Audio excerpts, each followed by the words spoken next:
Hello बच्चों, welcome back to RGPV Rumors. Now we are back with another subject with another topic and another unit. So हमारा subject है Object Oriented Programming and Methodology. ये subject common है to all the second year students in their third semester. इसका जो subject code है for CS it could be CS 305 for artificial intelligence it could be AL 305 but yes इसका जो subject code है वो 305 है। And यहाँ हम स्टार्ट करने वाले हैं object oriented programming and methodology की यूनिट 1। सो यूनिट 1 के अंदर जो सिलेबस है, जो यूनिट 1 है वो क्या है? Introduction to object oriented thinking and object oriented programming. इसमें सबसे ज्यादा जो आप लोगों ने ऊप्स के कंसेप्ट पढ़े थे ऑलरेडी, कब फर्स्ट ईयर में आए थे कंप्यूटर वाले सब्जेक्ट में। सो बेसिकली जो ऊप्स होता है, ऑब्जेक्ट ओरिएंटेड प्रोग्रामिंग क्या होती है, कैसे वो प्रोसीजरल ओरिएंटेड प्रोग्रामिंग से डिफरेंट है, फीचर्स क्या क्या है ऑब्जेक्ट ओरिएंटेड प्रोग्रामिंग के, क्या उसके मेरिट्स हैं, क्या उसके डीमेरिट्स हैं, एंड ऑब्जेक्ट मॉडल क्या होता है, ऑब्जेक्ट ओरिएंटेड प्रोग्रामिंग के एलिमेंट्स क्या होते हैं, इनपुट आउटपुट प्रोसेसिंग क्या होती है, एंड सी प्लस प्लस के हिसाब से data type, functions, overloading, type conversion, control statements, loop और एरेज क्या होता है, ये सब कुछ हम इस यूनिट में कवर करेंगे। बेटा अगर आपको मैं एक बात बहुत अच्छी बताऊं तो OOPM जो सब्जेक्ट है वो बहुत सारे बच्चों के लिए हो सकता है कि इजी सब्जेक्ट और हो सकता है बहुत सारे बच्चे इसको टफ समझे। सो बेटा मैं आपको बता दूं OOPM एक मीडियम लेवल का सब्जेक्ट है जिसमें अगर अपन थ्योरी की बात करें तो theory is easy to learn and understand, और आपका जो पेपर होता है वो 70% थ्योरी का आता है, लेकिन अगर पास्ट ईयर के पेपर देखें तो 30% कहीं ना कहीं पेपर में प्रोग्राम लिखने को भी आता है। सो बहुत सारे बच्चे ऐसे होंगे जो थोड़ा सा प्रोग्राम लिखने में घबराते होंगे।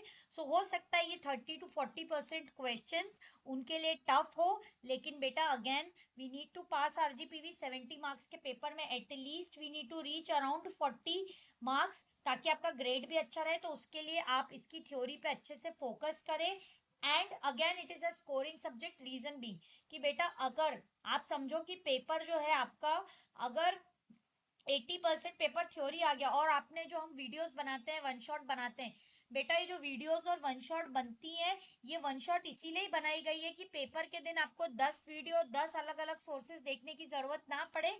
एक 30 से 35 पेजेस की PDF में और एक 1 घंटे के वीडियो में आप सब कुछ समझ लें, है ना। तो हम यहाँ पे हिंदी में क्यों रिपीट करते हैं, अलग अलग एग्जाम्पल देके, ताकि आपको सारा कुछ समझ में आ जाए, और अगर हमारा दिया हुआ कंटेंट आपको नहीं भी याद हो तो आप खुद से इजीली पूरा का पूरा कंटेंट एग्जाम में लिख सके।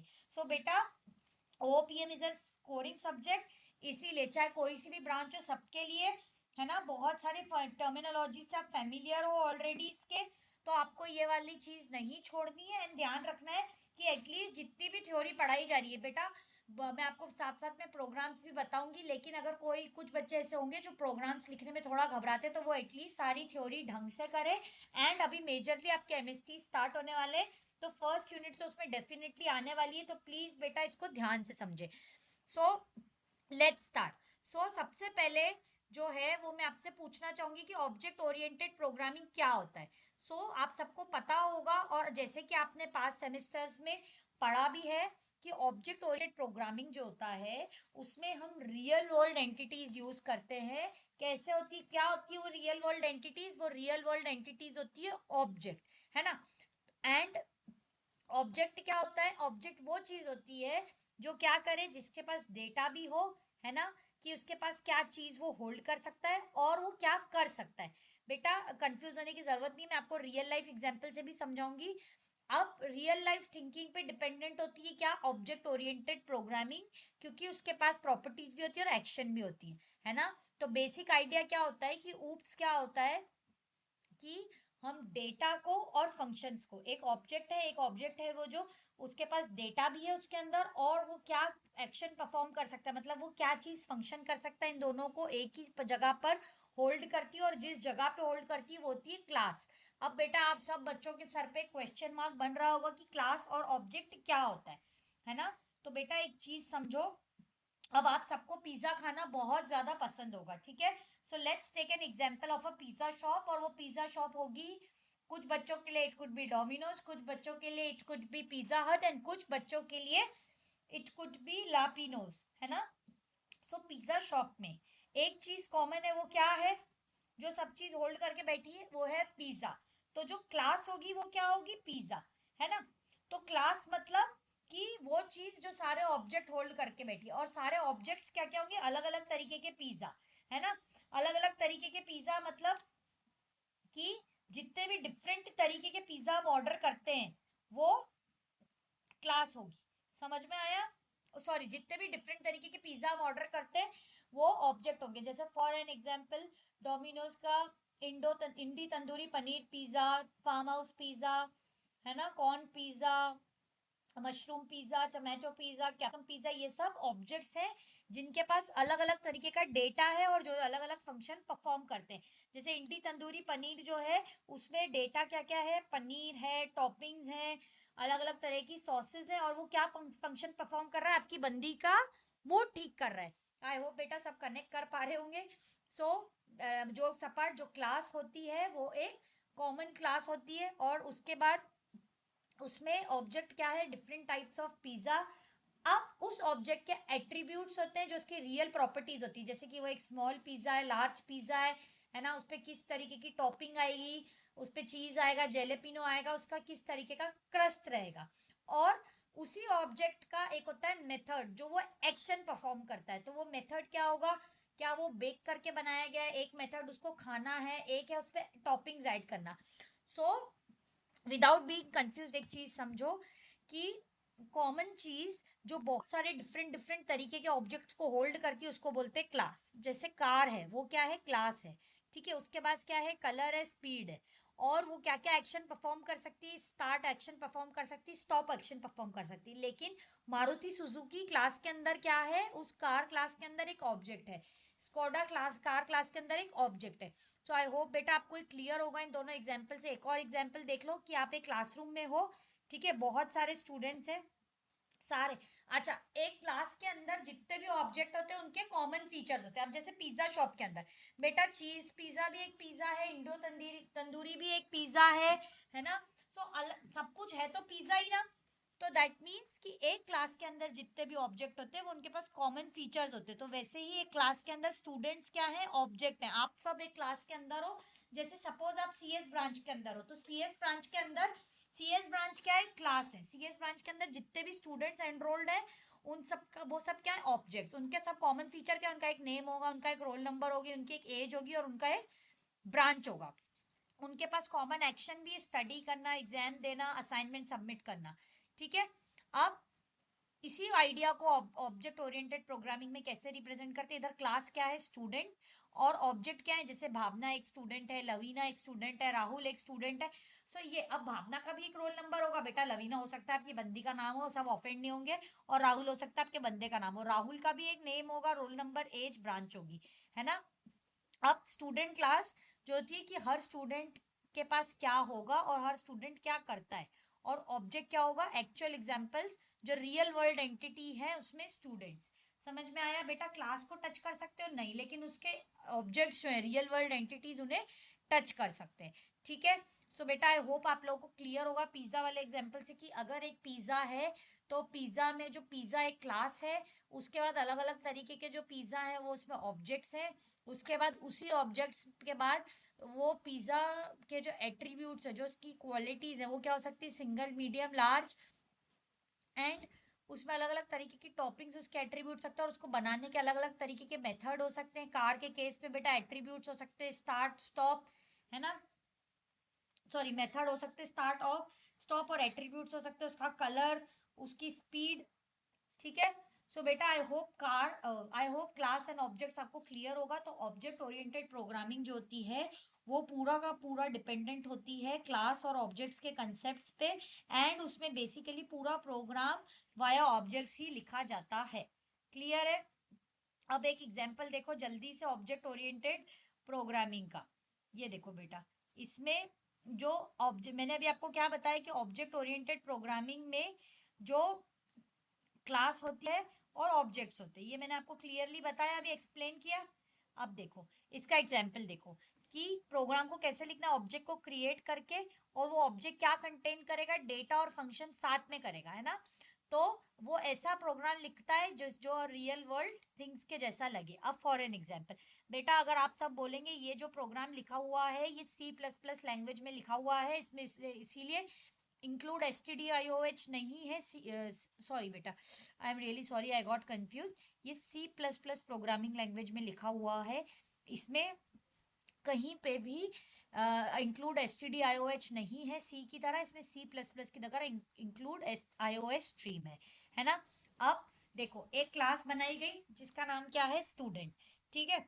वो क्लास पब्लिक है, उसमें एक स्ट्रिंग होगी नेम की, क्योंकि नेम जो होता है वो स्ट्रिंग के फॉर्म में रिप्रेजेंट होता है। एज जो होती है क्योंकि वो नंबर है तो इंटीजर के फॉर्म में रिप्रेजेंट होगा एज अ डेटा टाइप, ये मैं आपको आगे बताऊंगी। किस फंक्शन को वो लोग कॉल करेंगे, वॉइड स्टडी। बेटा ये आगे थोड़ा जब फंक्शंस पढ़ेंगे तो समझ में आएगा, बट अभी के लिए जस्ट एग्जांपल समझो। और जो क्या एक्शन परफॉर्म करते हैं ये स्टूडेंट, स्टडिंग परफॉर्म करते हैं, राइट। तो देखो क्या आउटपुट आएगा कि नेम इज स्टडिंग और एंड कर देंगे, तो दैट मीन्स अगर कोई भी, तो मतलब कि लोगों से क्या क्या इनपुट लेना है, कि स्टूडेंट है S1, है ना। एक स्टूडेंट डिक्लेयर किया हमने, एक ऑब्जेक्ट क्रिएट किया। अब बेटा क्लास के अंदर हमें इन्होंने क्या डिफाइन कर दिया था, ऊपर ये क्लास है, इस क्लास के अंदर क्या होगा, हमें इनपुट आउटपुट क्या देना है कि स्टूडेंट का नेम और वो स्टडी कर रहा है, ये आउटपुट देना है, करेक्ट। अब एक चीज समझो कि इधर हमने सबसे पहले एक फर्स्ट ऑब्जेक्ट क्रिएट किया। वो फर्स्ट ऑब्जेक्ट क्या क्रिएट किया, स्टूडेंट S1, है ना। S1 का नेम क्या है, रिया। S1 की एज क्या है, 20। S1 क्या फंक्शन, कौन सा फंक्शन करेगा, स्टडी फंक्शन को, एंड देन रिटर्न हो जाएगा। अब जब हमें इधर प्रिंट करना है तो प्रिंट करते टाइम क्या होगा, ये कौन सा फंक्शन कॉल करेगा, स्टडी का फंक्शन। जैसे स्टडी फंक्शन कॉल करेगा यहाँ जाएगा, इधर जाएगा तो ये वाला आउटपुट रन करेगा। अब आउटपुट में देखा है नेम, नेम क्या है स्टूडेंट का, रिया। बीच में डालना है स्टडी और एंड कर देना है। कहीं अगर ऐसा होता रिया इज स्टडिंग और फिर इधर होती एज, तो ऐसा होता रिया इज स्टडिंग 20, तो आउटपुट क्या आ जाएगा, रिया इज स्टडिंग 20। अब हमें एक और ऑब्जेक्ट क्रिएट करना है, स्टूडेंट S2, और S2 का नाम बेटा आप अपनी इधर बंदी का नाम लिख लो, है ना। किसी की बंदी का नाम नेहा होगा, किसी की प्रिया होगा, और बेटा किसी की तुम, फिर वही अब मैं क्या बोलूँ, आपको पता ही है कौन सा नाम फेमस हुआ था इंदौर में, है ना। बस बेटा, है ना। अब वो वाला नाम लेंगे नहीं अपन, पर आप सबको पता है, ठीक है, एस से। ठीक है चलो बेटा, तो वो वाली, चलो स्टूडेंट एक क्लास क्रिएट कर दो बेटा, student S1 name equals to Sonam, Sonam age equals to 30। और सोनम क्या करती है बेटा, सोनम की जगह स्टडी फंक्शन के बजाय क्या कॉल कर देंगे, मेघालय कॉल कर देंगे, तो क्या आ जाएगा, सोनम इज स्टडिंग। तो बेटा हम अनलिमिटेड ऑब्जेक्ट्स बना सकते हैं, अनलिमिटेड रिया, सोनम, प्रिया, मीना, शीना बना सकते हैं ऑब्जेक्ट बना बना के, और उन्हीं फंक्शन को कॉल करके उसको प्रिंट करवा सकते हैं।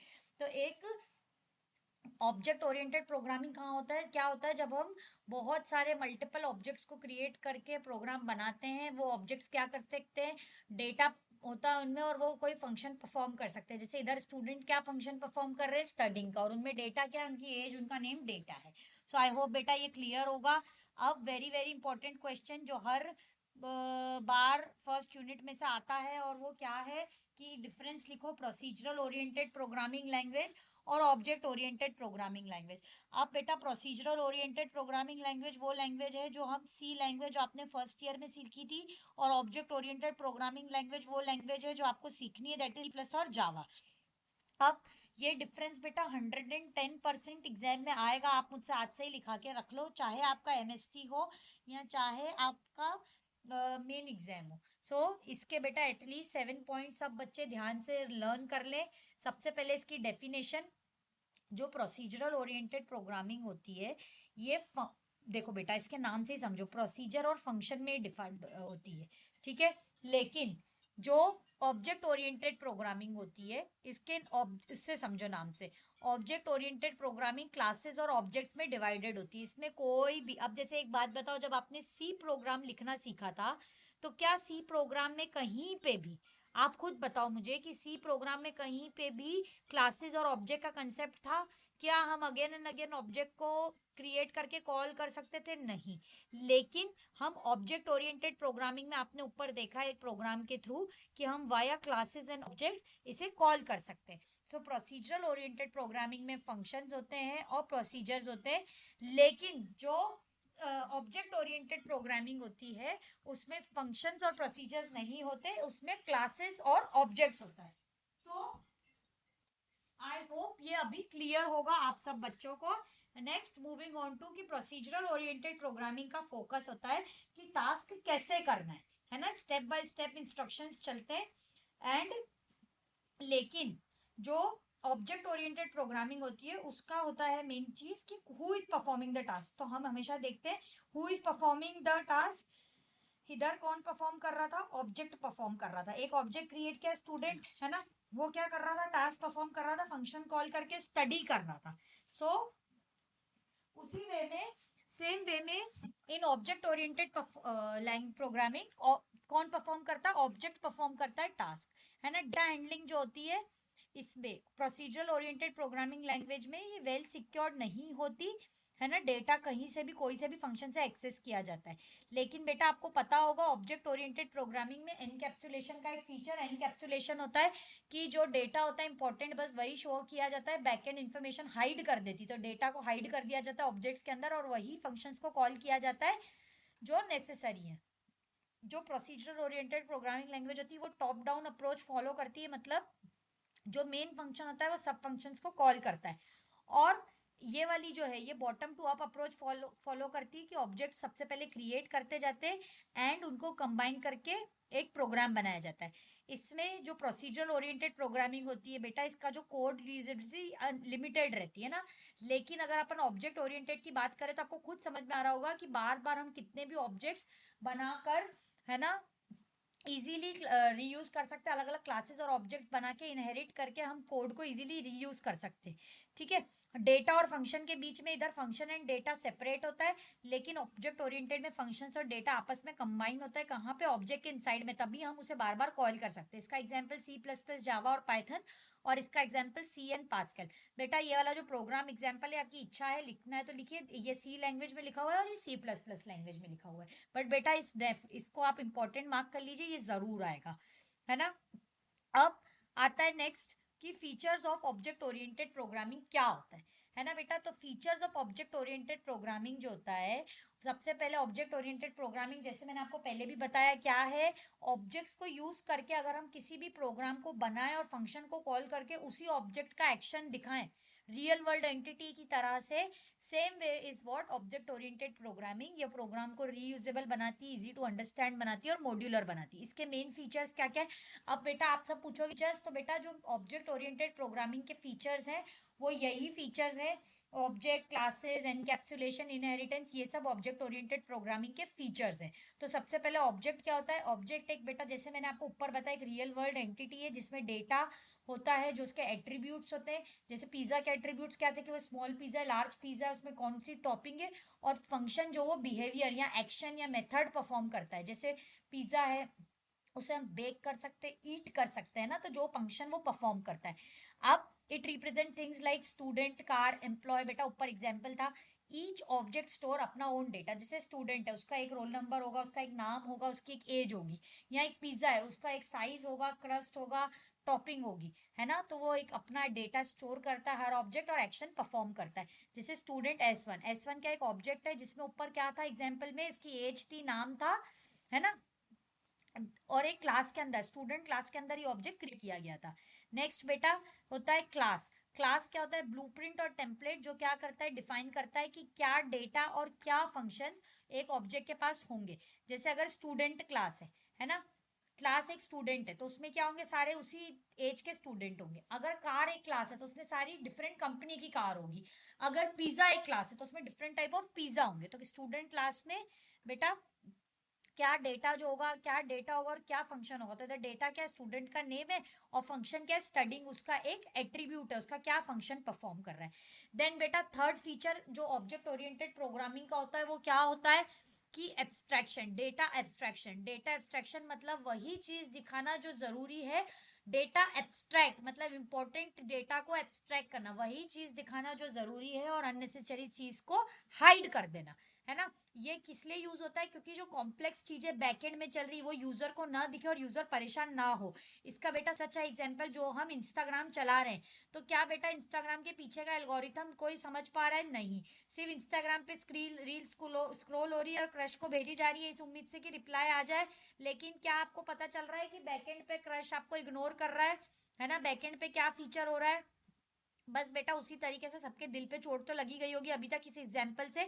लेकिन जब भी हम मोबाइल फोन यूज करते हैं तो हम क्या करते हैं बेटा, बटन प्रेस करते हो तो उसकी इंटरनल वर्किंग और सर्किट हमें दिखाई जाती है? नहीं।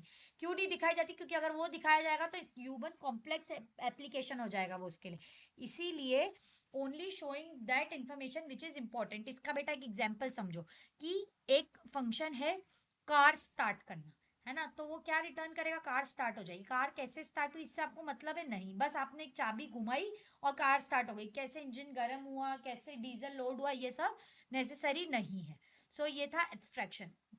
नेक्स्ट है एनकैप्सुलेशन। एनकैप्सुलेशन क्या होता है कि डेटा को बाइंड करना और फंक्शंस को टुगेदर बाइंड करना एक सिंगल क्लास में, है ना। जैसे फॉर एन एग्जांपल बेटा, जब भी हम कोई सी भी चीज को मतलब बैंक में जब डिपॉजिट करने जाते हैं, है ना, तो एक चीज समझो, मतलब एनकैप्सुलेशन ऐसा फीचर है जो डेटा को सिक्योरिटी प्रोवाइड करता है मॉडर्न वर्ल्ड में। किस तरीके से सिक्योरिटी प्रोवाइड करता है? एनकैप्सुलेशन मतलब क्या होता है? डेटा को बाइंड करना और फंक्शन को बाइंड करना, है ना। कोई भी डायरेक्टली क्लास के बाहर डेटा को एक्सेस नहीं कर सकता। इसका एग्जांपल से समझो। एक क्लास बनाई बेटा, अकाउंट, है ना, आपका अकाउंट है बैंक में, ठीक है। उसमें एक है ना बैलेंस को प्राइवेट रखा। क्या आपका बैलेंस सब कोई देख सकता है? नहीं, only you can watch that. और पब्लिक क्या है? डिपॉजिट। जैसे ही अमाउंट डिपॉजिट होगा वो जाके किस में रिफ्लेक्ट होगा?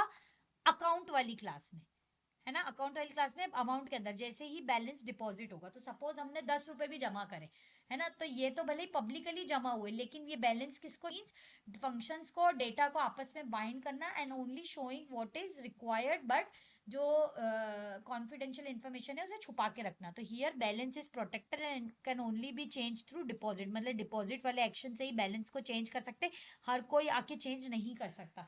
तो बेटा जैसे हिडन फोल्डर्स करते हो ना आप मम्मी पापा के डर से अपने चैट सेटिंग की चैट छुपाने के लिए, बस that is what is encapsulation, that is hiding the data and find binding the functions and data together एक ही पर्टिकुलर क्लास में, ताकि कोई और एक्सेस ना कर पाए।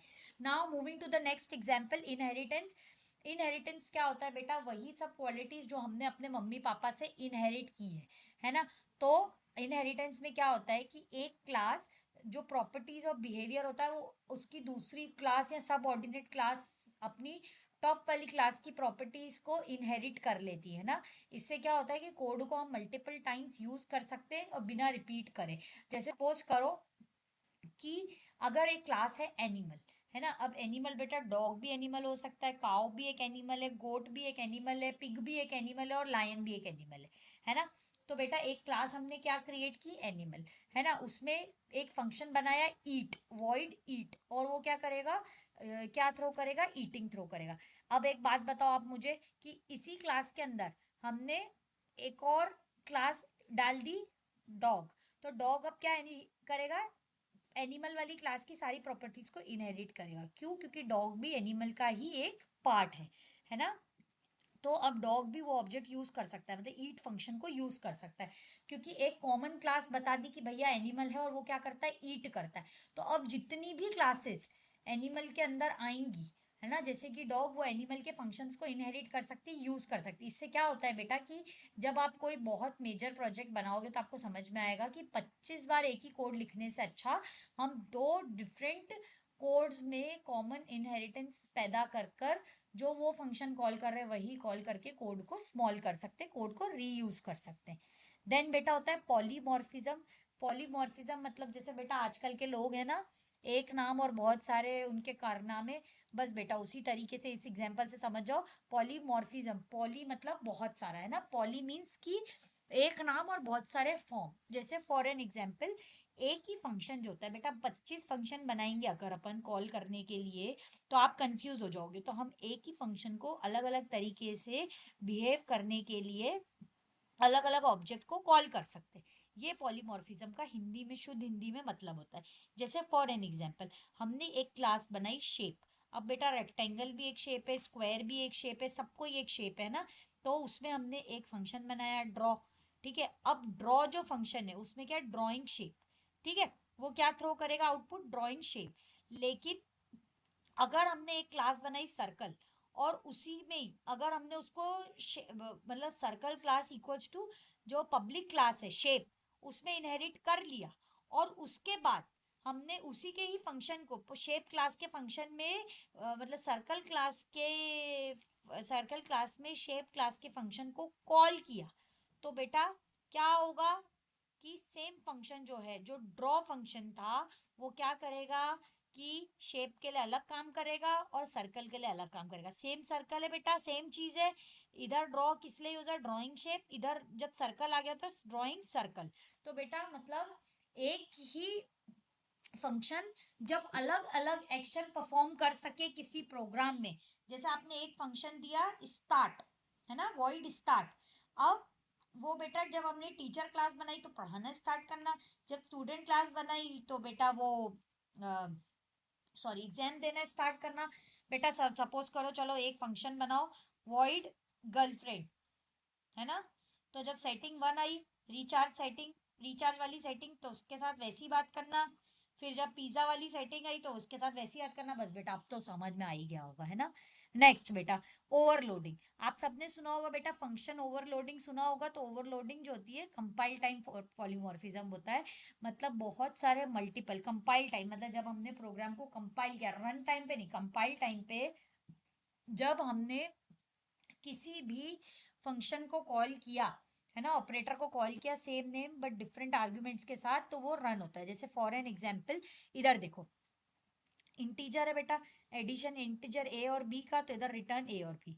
अब फ्लोट में भी सेम फंक्शन ऐड यूज किया तो फ्लोट है, मतलब ऐड फंक्शन जो होता है उसका नाम सेम है, लेकिन similar add function different different data type के साथ अलग अलग तरीके का फंक्शन परफॉर्म कर सकता है। मतलब फ्लोट मतलब डेसिमल वैल्यू के साथ भी वो सेम ऐड फंक्शन परफॉर्म कर सकता है, और इंटीजर वैल्यू के साथ भी वो सेम फंक्शन परफॉर्म कर सकता है। देन बेटा अनदर चीज इज डायनेमिक बाइंडिंग। ये भी वन ऑफ द फीचर्स है ऑफ ऑब्जेक्ट ओरिएंटेड प्रोग्रामिंग।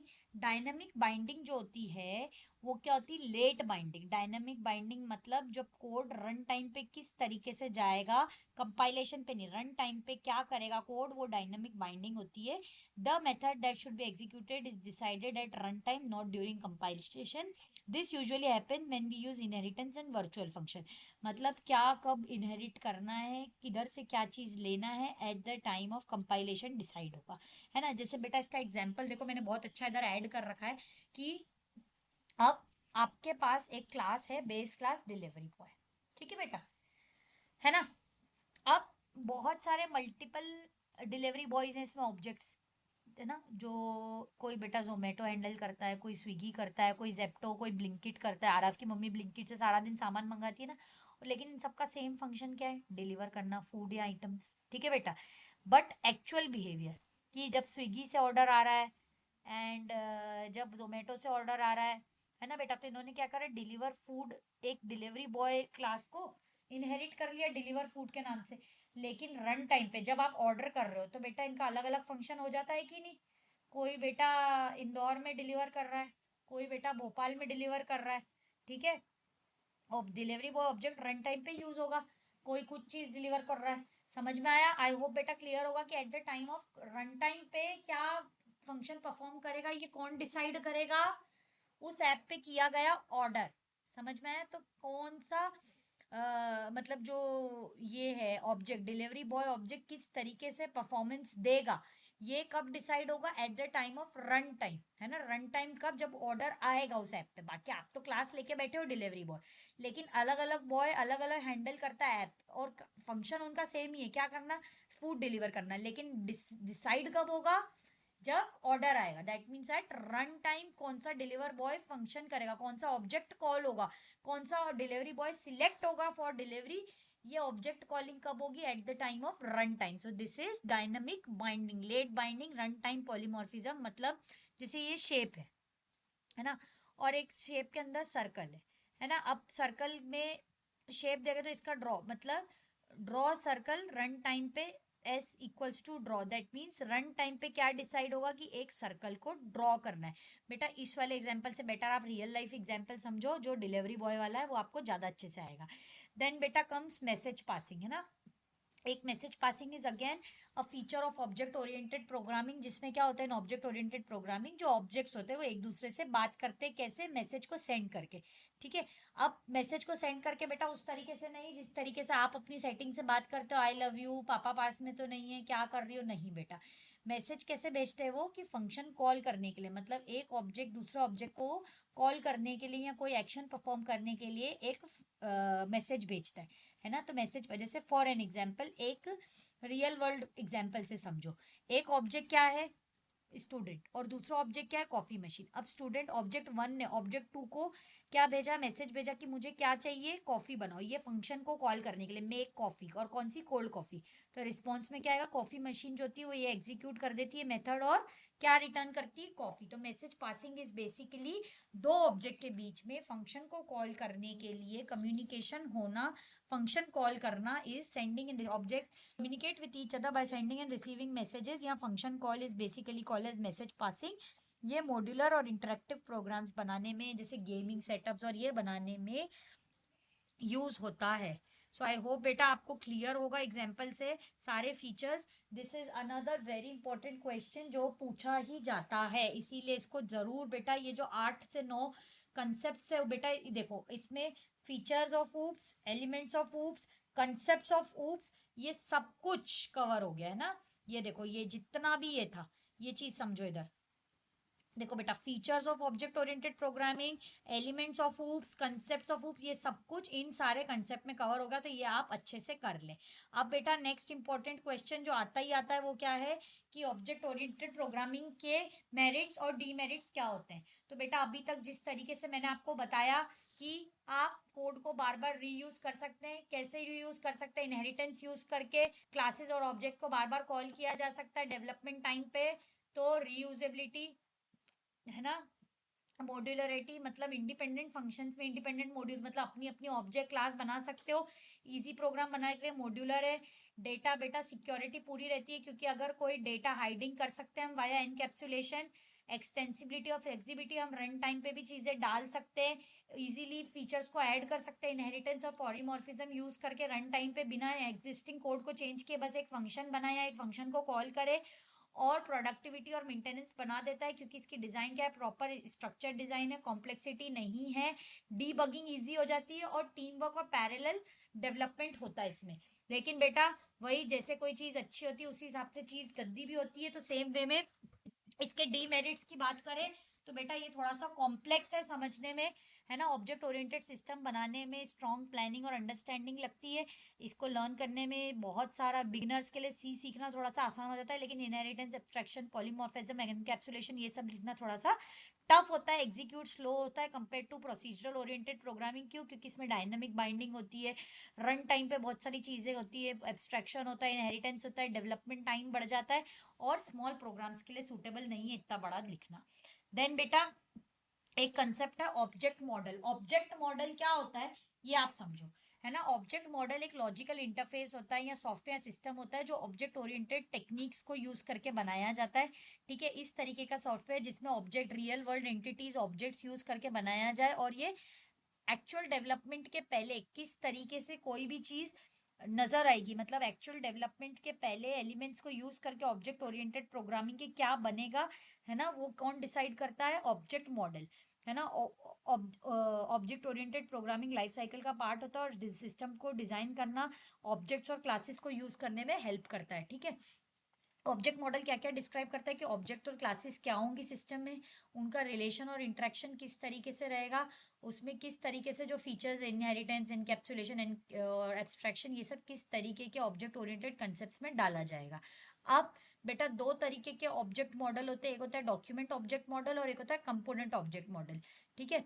अब ये जो डॉक्यूमेंट ऑब्जेक्ट मॉडल होता है ये क्या डिफाइन करता है, मॉडल स्ट्रक्चर ऑफ डायनेमिक, मतलब वेब पेजेस किस तरीके से बन रहे हैं ना, जैसे भाई उसमें क्या क्या एलिमेंट्स आएंगे। अब जैसे अगर आपको पता होगा, बच्चों को HTML XML पता होगा, वेब पेजेस तो पता होगा कि भाई P किस लिए यूज होता है, हेडिंग के लिए H1 यूज होता है, डिवाइड करने के लिए, है ना, ये सब ऑब्जेक्ट के जैसे ट्रीट होते हैं, और ये किस तरीके से एक क्लास में आके बाइंड करके कॉमन वेब पेज कैसे बनाए, है ना। और कंपोनेंट ऑब्जेक्ट मॉडल मतलब जैसे एक माइक्रोसॉफ्ट सॉफ्टवेयर का आर्किटेक्चर है, ये सॉफ्टवेयर कंपोनेंट्स बनाता है। तो जैसे COM allows different applications like Word, Excel to communicate and use other features, मतलब एक कम होता है कि जो एक सॉफ्टवेयर आर्किटेक्चर बनाता है। और डॉक्यूमेंट ऑब्जेक्ट मॉडल क्या होता है, जो एक डायनामिक स्ट्रक्चर बनाता है just like web pages. So बेटा object model also was one of the topic. Then बेटा अगर एलिमेंट्स ऑफ ऊप्स भी आता है तो बेटा वही चीज लिखनी है, ये बस शॉर्ट में बता दीजिए, नहीं तो फिर बच्चे क्या बोलेंगे, मैडम आपने एलिमेंट्स ऑफ ऊप्स नहीं बताए, फीचर्स बता दी। बेटा वही चीज है, dynamic binding, dynamic hiding, message passing, polymorphism, inheritance, encapsulation, data abstraction, class, object, और वही सारी डेफिनेशन है। अगर ये एक एक लाइन याद कर लोगे और ऊपर का एक एक एग्जाम्पल याद कर लोगे तो मोर देन इनफ है। नाउ बेटा again another topic, input output processing. बेटा इसके तो नाम से आपको समझ में आ रहा होगा, इनपुट आउटपुट प्रोसेसिंग मतलब हम एक इनपुट देंगे और हमें एक आउटपुट मिलेगा, है ना। तो ये बेटा एक वो तरीका है जिस तरीके से प्रोग्राम एक इनपुट लेता है यूजर से और एक आउटपुट डिस्प्ले करता है यूजर को। इस, है ना, स्क्रीन पे जब भी यूजर एक इनपुट देता है तो एक आउटपुट निकलता ही निकलता है। अब एक प्रोग्राम और यूजर के बीच में interaction is basically input output processing. जैसे फॉर एन एग्जांपल हमने एक प्रोग्राम लिखा और उसमें सारे इनपुट्स दे दिए, जैसे उसको रन किया तो वो एक आउटपुट प्रेजेंट कर रहा है। तो वो हमारे जो भी हमने मन से लिखा उसके अंदर, जो हमने उसे इनपुट दिया सारा का सारा, उसको प्रोसेस करके उसने एक आउटपुट जनरेट किया। वो आउटपुट जो जनरेटेड है वो उसका रिस्पॉन्स है। बेटा जो प्रोग्राम है वो आपकी गर्लफ्रेंड जैसा नहीं है कि मैसेज सीन करके छोड़ दे और रन ना हो और सिर्फ एरर ही देता रहे आपको जीवन में। प्रोग्राम प्रॉपर रन होता है और हमें प्रॉपर आउटपुट देता है। इनपुट मतलब जो हम दे रहे हैं डेटा या इंस्ट्रक्चर, जो हमने प्रोग्राम में इनपुट करे हैं, डाले हैं, जस्ट लाइक कीबोर्ड, माउस और फाइल, उसी प्रकार से जितनी भी चीज़ें हमने किसी भी प्रोग्राम में इनपुट की है वो। और आउटपुट क्या होता है, इंफॉर्मेशन डिस्प्लेड और stored after the program has process the input, है ना। जैसे monitor, printer, file, input output device होते हैं उसी तरीके से, है ना। अब C++ या ओप्स में जो सी इन होता है वो किसके लिए यूज होता है, इनपुट के लिए, और जो सी आउट होता है वो किसके लिए यूज होता है, आउटपुट के लिए, जो स्क्रीन पे आता है। ठीक है। इसमें हेडर फाइल कौन सी यूज होती है, iOS stream header file use होती है इनपुट आउटपुट प्रोसेसिंग में। एंड बेटा इसका एग्जांपल इंटीजर ए हमने दिया, एंटर क्या करना है, नंबर एंटर करना है। सी इन मतलब एक इनपुट हम नंबर देंगे ए, और वो आउटपुट क्या देगा, उस नंबर को जो आपने एंटर किया। तो सी इन इनपुट लेता है और सी आउट डिस्प्ले करता है। बेटा आई होप ये क्लियर होगा। नेक्स्ट बेटा बहुत ही easy topic but again exam में आता है, जो क्या है, डेटा टाइप्स क्या होते हैं और उनका टाइप कन्वर्जन, है ना। अब जो डेटा टाइप्स होते हैं, अलग अलग तरीके के डेटा टाइप्स हो सकते हैं। जैसे बेटा अगर 1 2 3 है तो उन्हें इंटीजर का डेटा का टाइप में कंसिडर किया जाता है। अगर ABCD है तो कैरेक्टर डेटा टाइप में कंसिडर किया जाता है। अगर पॉइंट में है तो फ्लोट डेटा टाइप में, या डेसिमल में तो फ्लोट डेटा टाइप के उसमें कंसिडर किया जा सकता है ना। तो बेटा किसी भी प्रोग्रामिंग लैंग्वेजेस में, जैसे कि C++ और जावा में, डेटा टाइप जो होते हैं वो किस टाइप का डेटा किस तरीके के वेरिएबल में स्टोर होगा, ये तो इंटीजर, फ्लोट, डबल, कैरेक्टर, ये सब क्या है, डेटा टाइप्स है ना। वो कंपाइलर को क्या बताते हैं कि किस तरीके का डेटा स्टोर हो रहा है, क्या वो एक नंबर है, क्या वो एक कैरेक्टर है, क्या वो एक डेसिमल वैल्यू है, कितनी उसको मेमोरी एलोकेट करनी है, और वो किस तरीके का ऑपरेशन परफॉर्म करेगा। अब बेटा ऑब्जेक्ट ओरिएंटेड प्रोग्रामिंग में, C++ में, जावा में different different types of data types होते हैं, जो 3 मेन कैटेगरीज में होते हैं। एक होते हैं बिल्ट इन डेटा टाइप्स, एक होता है डिराइव डेटा टाइप्स, और एक होती है यूजर डेटा टाइप। अब सबसे पहले बिल्ट इन डेटा टाइप कौन से होते हैं बेटा, जो बिल्ट इन, जो ऑलरेडी प्री डिफाइंड है सिस्टम में, उनके लिए बस हमें एक सिंटेक्स यूज करना होता है, जैसे इंट, फ्लोट, डबल। तो बेटा इंटीजर मतलब इंटीजर वैल्यू जैसे ए, है ना, इसका सिंटेक्स भी इंट ए 10। फ्लोट बेटा अगर फ्लोटिंग पॉइंट नंबर्स जैसे 12.5, 1.5, लेकिन अगर डबल डबल फ्लोट मतलब जो लार्जर फ्लोटिंग पॉइंट नंबर होते हैं, एक से ज्यादा डेसिमल प्लेस के बाद अगर डिजिट्स हो, वो कैरेक्टर बेटा आपको पता ही है, ABCD, है ना। और बुलियन मतलब बुलियन वैल्यूज जैसे ट्रू और फॉल्स। और वॉइड मतलब नो वैल्यू, जैसे जीरो वैल्यू फंक्शन से नो रिटर्न टाइप मिलना और जीरो वैल्यू रिप्रेजेंट करनी हो तो वॉइड। देन बेटा डिराइव डेटा टाइप्स जो होते हैं वो चार तरीके के होते हैं, एरे, पॉइंटर, फंक्शन और रेफरेंसेस, है ना। बेसिक डेटा टाइप से डिराइव होते हैं। तो एरे क्या होता है, बहुत सारे डेटा एलिमेंट्स का एक साथ कलेक्शन। जैसे अगर चार इंटीजर नंबर है उनको एक साथ कलेक्ट करना हो कहीं पे, तो इंट मार्क्स 5 मतलब 1 से लेके 5 तक मार्क्स आ सकते हैं, या 5 मार्क्स की वैल्यू स्टोर हो सकती है। पॉइंटर मतलब किसी भी अदर वेरिएबल का एड्रेस स्टोर करना।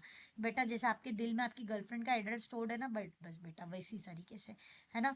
अब फंक्शंस बेटा ब्लॉक ऑफ रीयूजेबल कोड, ऊपर आपने देखा कि एक ही पर्टिकुलर फंक्शन को कॉल करके मल्टीपल प्रोग्राम के मल्टीपल स्टेप्स को प्रिंट किया जा सकता है। और रेफरेंसेस मतलब किसी भी वेरिएबल के अल्टरनेट नेम, जैसे इंट रेफ ए मतलब ए जो है उसकी जगह उस रेफरेंस देके, उसका ही रेफरेंस देके नया वेरिएबल क्रिएट किया जा सकता है। देन बेटा यूजर डिफाइंड डेटा टाइप्स होते हैं। यूजर डिफाइंड डेटा टाइप्स कौन कौन से होते हैं, structure, union, enumeration and class. जैसा कि क्लास है ये एक यूजर डिफाइंड डेटा टाइप, आपने देखा this allow complex data model create करना है।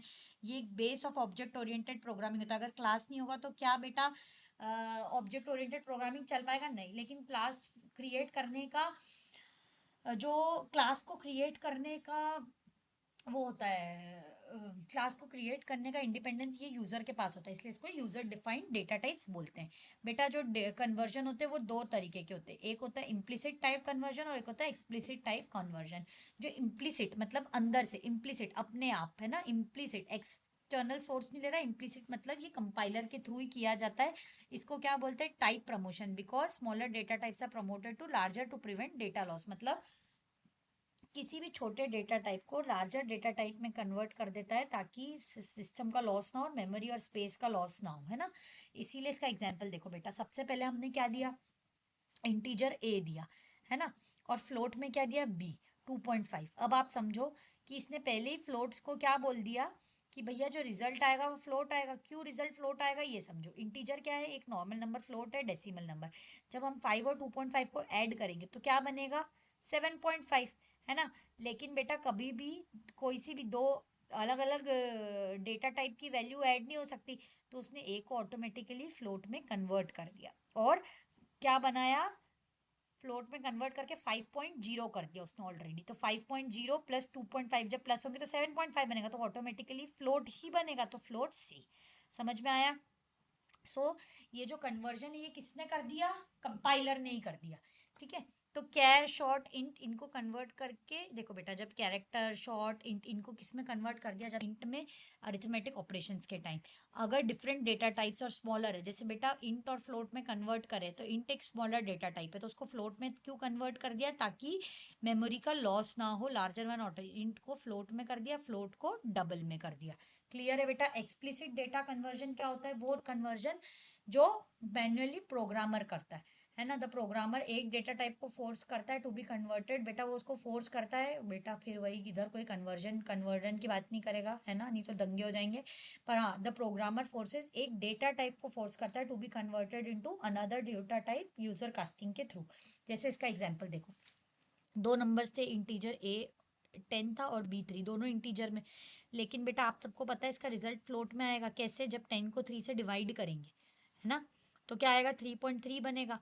तो उसने ऑटोमेटिकली बोला कि भैया जो ए है उसको फ्लोट में कन्वर्ट करो, तभी इसका रिजल्ट भी फ्लोट में आएगा। तो ए को एक्सप्लिसिटली कन्वर्ट किया, उसके आगे फ्लोट क्यों लगाया गया, क्योंकि वो एक्सप्लिसिट कन्वर्जन है, प्रोग्रामर कन्वर्ट कर रहा है। ठीक है बेटा, इधर देखो एग्जाम्पल, इंट A7, फ्लोट ए और फ्लोट बी। क्यों, क्योंकि अगर बी में ए की वैल्यू को स्टोर करना है तो इंटीजर के फॉर्म में नहीं कर सकते, फ्लोट के फॉर्म में ही कर सकते। तो ये बेटा आप एज अ एग्जाम्पल दे सकते हो। अब क्या डिफरेंस होता है इम्प्लिसिट और एक्सप्लिसिट कन्वर्जन में। जो इम्प्लिसिट होता है वो कौन करता है, कंपाइलर। एक्सप्लिसिट बेटा प्रोग्रामर करता है ना। इम्प्लिसिट को ऑटोमेटिक भी बोलते हैं, और ये एक्सप्लिसिट क्योंकि प्रोग्रामर करता है तो मैनुअल। ये कंपाइलर करता है, वो प्रोग्रामर करता है। सिंटेक्स, इसमें कोई सिंबल की जरूरत नहीं है, इसमें बेटा कास्टिंग सिंबल्स यूज होते हैं, जैसे फ्लोट, इंट, ऐसे पहले, है ना। इसका कंट्रोल प्रोग्रामर के पास कोई कंट्रोल नहीं होता। कंपाइलर क्या होता है इसके पास, प्रोग्रामर क्या होता है। इसमें पॉसिबिलिटी ऑफ डेटा लॉस होती है, क्यों, क्योंकि थोड़ा सा डेटा लॉस हो सकता है, या एरर्स के कारण राउंडिंग एरर्स हो सकता है।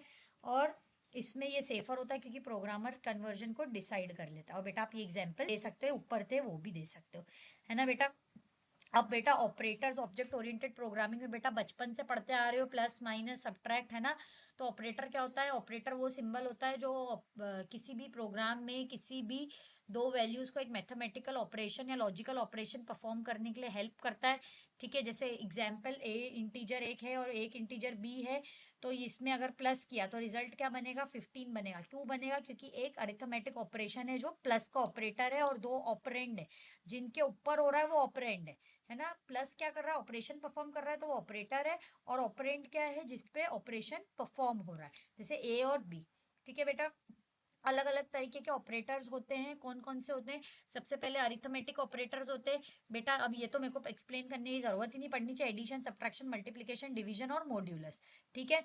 और बेटा एक होता है रिलेशनल ऑपरेटर, जैसे इक्वल इक्वल टू, मतलब equal to A equal equal B. जैसे अगर ए वाले वेरिएबल में बी वैल्यू को असाइन करना है, ठीक है, नॉट इक्वल टू नहीं असाइन करना, ग्रेटर देन, है ना बेटा। बचपन से मछली इधर मुंह खोलेगी उधर मुंह खोलेगी, लेस देन, ग्रेटर देन और इक्वल टू, लेस देन, बेटा ये तो सबको आता होगा, है ना।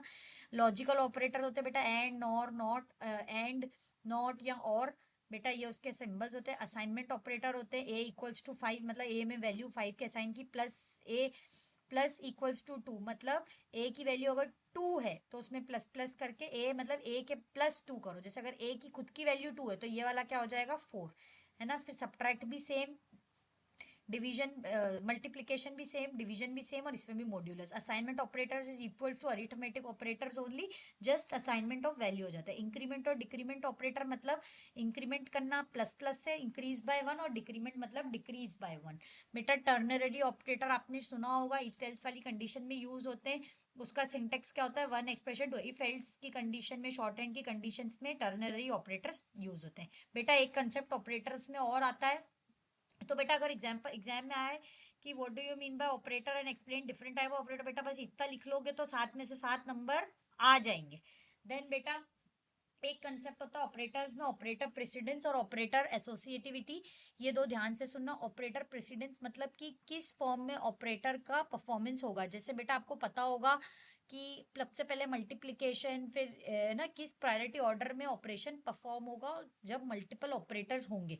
जैसे अभी एग्जाम्पल में देखो, इंट एक्स इक्वल्स टू 10+5 × 2, तो बेटा सबसे पहले क्या होगा? मल्टीप्लिकेशन हायर प्रेसिडेंस किसकी है? मल्टीप्लिकेशन की। किससे? एडिशन से। ये तो बेटा बचपन से पता है ना आपको, है ना। तो मल्टीप्लिकेशन पहले होगा, तो दैट मीन्स 5 × 2 20। ओ सॉरी बेटा, sorry, I am so sorry, 5 × 2 10, 10 और फिर एडिशन होगा 10+10 20। ऐसा नहीं होगा कि 10 प्लस पहले 5 फिर 10+2, नहीं, पहले 5 × 2 10, क्योंकि प्रिसिस तो बेटा इधर हाई टू लो दे रखी है। सबसे पहले पेरेंथेसिस की होती है, फिर उसके बाद इंक्रीज, इंक्रीमेंट और डिक्रीमेंट ऑपरेटर की होती है, फिर मल्टीप्लिकेशन की होती है, डिवाइड की और मॉड्यूलस की एक जगह, फिर प्लस माइनस की, फिर ग्रेटर देन इक्वल टू, है ना, और ग्रेटर देन और इक्वल टू, ग्रेटर देन और small less than equal equal to operator, then end, है ना, देन डॉट ऑपरेटर एंड। बेटा उसके अलावा equal to, plus equals to और minus equals to. Operator associativity क्या होती है? जब एक, दो या दो से ज्यादा ऑपरेटर होते हैं और उनकी सेम प्रेसिडेंस होती है, तो किस ऑर्डर में उनको इवेल्युएट किया जाता है, वो उसकी एसोसिएटिविटी से होता है। जैसे for an example, plus minus multiplication और डिवाइड है, ये होता है लेफ्ट टू राइट एसोसिएटिविटी, है ना। और असाइनमेंट में राइट टू लेफ्ट, जैसे फॉर एन एग्जाम्पल इधर देखो, int x equals to 10, y is equals to 5 और जेड इक्वल्स टू 2। इसमें क्या है? Y minus x minus y minus z, मतलब मल्टीपल ऑपरेटर्स है ना। तो लेफ्ट टू राइट चलना है, तो सबसे पहले एक्स माइनस वाई करेंगे, दैट इज 10 - 5 कितना होगा? 5, फिर 5 - 2 equals to 3। So I hope बेटा क्लियर होगा ये। देन बेटा आते हैं लूप्स, जो आपने, आपको बहुत बार आपने सुन रखे होंगे और सबसे मेजरली पढ़ भी रखे होंगे। तो बेटा जो लूप्स होते हैं उनमें क्या करते हैं, अब आप ध्यान से सुनो मेरे साथ, है ना। देखो बेटा लूप्स क्या होते हैं? वो एक तरीके के कंट्रोल स्टेटमेंट होते हैं ना। कंट्रोल स्टेटमेंट जो क्या होते हैं, किसी भी पर्टिकुलर ब्लॉक ऑफ कोड को मल्टीपल टाइम्स रिपीटेडली अगर हमें एग्जीक्यूट करना है, तो उसके लिए जब तक कंडीशन ट्रू नहीं आ जाती है ना, उसके लिए हम क्या यूज करते हैं? लूप्स यूज करते हैं। ठीक है। और लूप से क्या होता है? किसी भी प्रोग्राम का मल्टीपल टाइम्स रिपीटेशन हो, उससे अच्छा हम एक कंडीशन लगा देते हैं लूप लगा के, ताकि प्रोग्राम्स को हम short, efficient and easy to manage कर सके। बेटा एग्जाम में मोस्ट ऑफ द टाइम ऐसा आता है comparison between for while and do while loop. But सबसे पहले मेरे को आपको ये बता दो कि फॉर वाइल और डू वाइल लूप क्या होता है। बेटा जो वाइल और डू वाइल जो लूप होता है ना, इनमें सबसे पहले सुनो ध्यान से कि जो लूप होता है जब हमें कोई सी भी चीज बार बार करनी है उसको हम यूज करते हैं। अब जो फॉर लूप होता है वो हमें क्या होता है, व्हेन यू नो कि something has to be repeated every time, that means number of iterations, multiple times कोई चीज को रिपीट करना है तो हम क्या यूज करते हैं, फॉर लूप। जैसे फॉर एन एग्जाम्पल, आपको पता है कि 5 चैप्टर पढ़ने है ना, इधर देखो बेटा, इधर आप क्या लिखा है, यू नो कि you have to read 5 chapters, तो उसके लिए आप क्या यूज करोगे, फॉर लूप। मतलब 5 बार टोटल आपको पता है कि किताब को तो खोलना पड़ेगा ही 5 चैप्टर करने के लिए, तो जब तक वो 5 चैप्टर नहीं खत्म हो जाते वो बार बार बार बार वो किताब फॉर लूप के अंदर खुलती रहेगी। जैसे ही 5 चैप्टर खत्म हुए वो किताब बंद हो जाएगी। तो दिस इज फॉर लूप, जब आपको पता है कि कोई चीज को हमें बार बार रिपीट करना है। लेकिन जो चेकिंग लूप होता है, सबसे पहले कि ये देखेंगे कि जो कंडीशन है वाइल की वो अगर पूरी हो रही है ना, तभी वो लूप चलेगा, नहीं तो वो लूप नहीं चलेगा। दैट मीन्स कि चिप्स के पैकेट में से आप कब तक चिप खा सकते हो, जब तक चिप्स होगी। जैसे ही चिप्स खत्म हो जाएगी तो क्या वो लूप रन करेगा, नहीं। तो वाइल लूप में पहले कंडीशन चेक होती है, अगर कंडीशन ट्रू है तो लूप चलेगा, नहीं तो नहीं। तो जैसे you will keep scrolling Instagram while you have data, है ना बेटा, जब जैसे ही डेटा खत्म हो जाएगा तो क्या आपका इंस्टाग्राम की रील स्क्रोलिंग चल पाएगी, नहीं चल पाएगी। तो चेकिंग लूप होता है जब तक ही चलता है जब तक कंडीशन ट्रू है, दैट मीन्स जैसे ही कंडीशन फॉल्स हुई लूप बंद हो जाएगा। अब बेटा डू वाइल जो लूप होता है वो क्या होता है कि, है ना, जो डू वाइल लूप होता है वो पहले चलता है फिर कंडीशन चेक करता है, पहले काम करता है फिर कंडीशन को चेक करता है फिर रिजल्ट को प्रिंट करता है ना। तो अब देखो, सबसे फॉर एन एग्जाम्पल, अगर आपके सामने कोई डिश रखी है ना, जैसे सपोज करो कि आपके आगे आपकी फेवरेट डिश मोमोज रखे है ना, तो ये बताने के लिए या पूरी प्लेट खत्म करने के लिए it is necessary for you to at least test one momo. जब तक आप फर्स्ट मोमो नहीं टेस्ट करोगे आपको पता चलेगा कि आगे के मोमोज कैसे होंगे, नहीं पता चलेगा। तो सबसे पहले कंडीशन रन की जाती है, सॉरी आई मीन सबसे पहले लूप को रन किया जाता है, उसके बाद कंडीशन चेक की जाती है। तो before eating any dish you will first have to test कि इसको और खाना है या नहीं। तो पहले कंडीशन रन होगी, उसके बाद पहले प्रोग्राम रन होगा, फिर कंडीशन चेंज हो चेक होगी और उसके बाद ही रिजल्ट प्रिंट होगा। जैसे फॉर एन एग्जाम्पल कि अगर हमें डू वाइल लूप में इंस्टाग्राम चलाना है तो सोने से पहले एक बार तो देखना जरूरी है, फिर भले ही बंद कर दो बट एक बार तो ओपन करना नेसेसरी है ना। तो जो फॉर लूप होता है वो कब, कंडीशन कब चेक होती है, जब लूप स्टार्ट होता है उससे पहले चेक कर, हमें कंडीशन बिफोर लूप स्टार्ट होती है, एक बार रन करता है, नहीं। अगर कंडीशन पता है हमें इतनी बार रन होना और कंडीशन ट्रू होगी तो ही रन करता है। वाइल लूप में कंडीशन तब चेक हो जाती है जब लूप स्टार्ट होता है उससे पहले, है ना, जब रिपीटेशन अननोन होते पर पहली कंडीशन चेक हो जाती है। डू वाइल में क्या होता है, एक बार तो उसको रन होना ही होगा एंड एक बार तो लूप रन होगा, फिर जैसे अगर कंडीशन फॉल्स हो गई तो लूप बंद हो जाएगा। आई होप बेटा सब बच्चों को वाइल, डू वाइल और फॉर लूप समझ में आएगा। अब इसका कंपैरिजन समझो, है ना। Use when the number of iterations is known in advance, ठीक है। और ये कब यूज होता है, जब नंबर ऑफ इटरेशंस नोन नहीं है लेकिन पहले कंडीशन चेक होगी फिर ही लूप चलेगा। इसमें क्या है कि यूज व्हेन लूप मन एक बार तो रन करना है, फिर चाहे कंडीशन उसके बाद फॉल्स हो जाए उसके बाद वो भले ही ना रन हो, ठीक है। इसका जो सिंटेक्स है फॉर, इसमें बेटा कंडीशन डाल, ये आपको बेटा सिंटेक्स से अच्छा आप एग्जाम्पल समझोगे ना तो आपको ज्यादा आएगा। इसकी कंडीशन ये देखो, एग्जाम्पल में इंटीजर i इक्वल्स टू 1 है सबसे पहले ना, i is less than equals to 5, i plus plus. अब अभी इंटीजर क्या है, 1 है। कब तक प्लस प्लस होगा, जब i की वैल्यू 5 या 5 से इक्वल ना हो जाती। 5 के बाद रन होगा, नहीं रन होगा, क्यों, क्योंकि जैसे ही 5 होगा और प्लस प्लस 6 होगा आएगा इधर, 6 less than equals to 5 true होगा, नहीं। जैसे ही फॉल्स होगी रन आउट बंद हो जाएगा। तो प्रिंट क्या होगा, 1 2 3 4 5।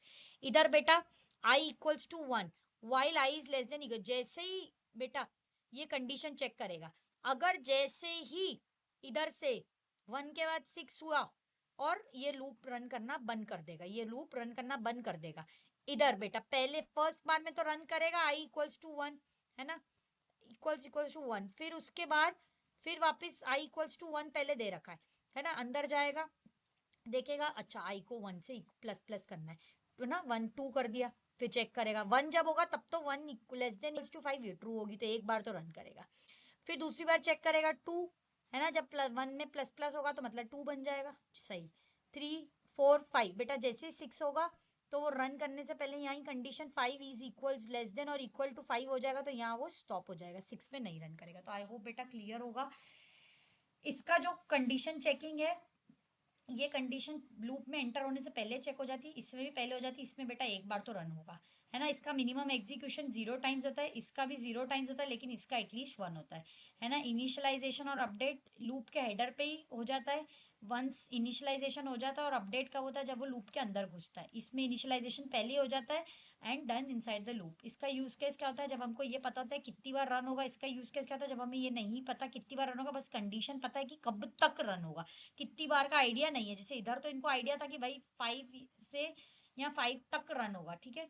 When you want to execute first and then से टेस्ट द कंडीशन, तब के लिए ये यूज होता है। और ये इसका एग्जांपल। तो बेटा आपको चाहे ये डिफरेंस में आ जाए, चाहे आपको किसी भी तरीके से आ जाए, आप लिख सकते हो। देन बेटा comes functions. Function is again a very very important topic as compare to when we compare this unit, है ना। फंक्शन क्या होता है कि एक ऐसा ब्लॉक ऑफ कोड, बेटा आपने ऊपर भी देखा होगा, फंक्शन एक ऐसा ब्लॉक ऑफ कोड है जो रन करता है खुद को एक स्पेसिफिक टास्क को परफॉर्म कराने के लिए, जब भी उस प्रोग्राम में ज़रूरत होती है। आप एक मिनी मशीन को समझो। एक मिनी मशीन क्या है कि वो एक इनपुट लेती है ना, फिर वो ऑपरेट होती है और वो एक आउटपुट परफॉर्म करती है। यहाँ एक बॉस है, वो एक बॉस क्या है, मेन फंक्शन है, उसके एम्प्लॉयज़ क्या है, वो उसके सब फंक्शंस हैं, और हर एम्प्लॉय को पता है कि हमें क्या क्या काम करना है अपनी जॉब में। तो एक फंक्शन क्या होता है, ऐसा ब्लॉक ऑफ कोड होता है जो एक पर्टिकुलर टास्क परफॉर्म करने के लिए यूज होता है, और उसको कभी भी कॉल किया जा सकता है जब भी प्रोग्राम में नीड हो, ठीक है। जैसे आपने देखा था कि ऊपर एक फंक्शन स्टूडेंट का स्टडी का, है ना। जितनी बार एक एक स्टूडेंट ऑब्जेक्ट बनाया जा रहा था, वो उस क्लास में जा जाके उस फंक्शन को कॉल कर रहा था और रिजल्ट प्रिंट कर रहा था।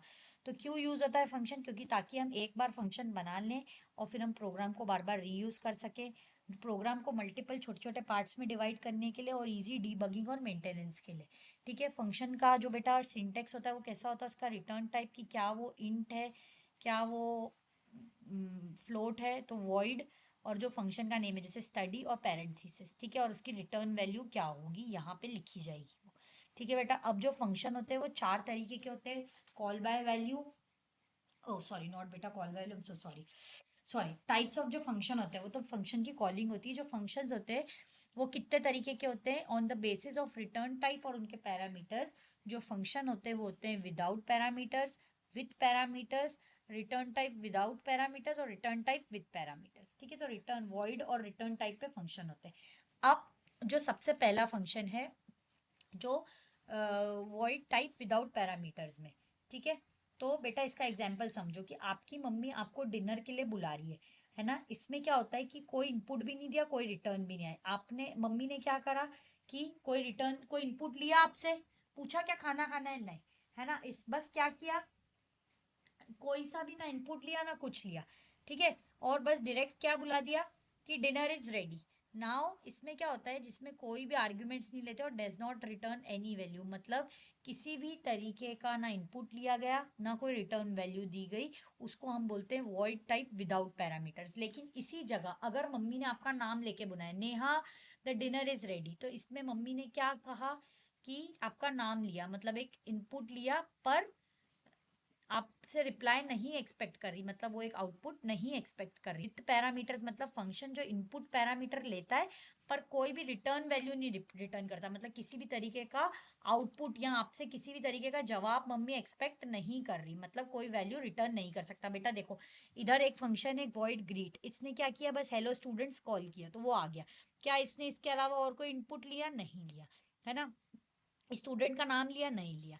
लेकिन इधर देखो बेटा, इधर इन्होंने क्या कर, अगर इधर ऐसे लिखता हेलो स्टूडेंट्स रीमा, तो दैट मीन्स इन्होंने एक इनपुट लिया स्टूडेंट के नाम का रीमा, कहीं भी है क्या एंटर करने के लिए, नहीं है। अब इधर देखो, इधर क्या है, इट्स इंटीजर सम करना है ए और बी का, है ना। तो इन्होंने बस एक डेटा इनपुट लिया 5 और 3 और सम दे दिया। बेटा कोई भी आउटपुट एक्सपेक्टेड वाला दिया नहीं, बस इसी का ही सम दिया। अब बेटा एक आता है रिटर्न टाइप विदाउट पैरामीटर।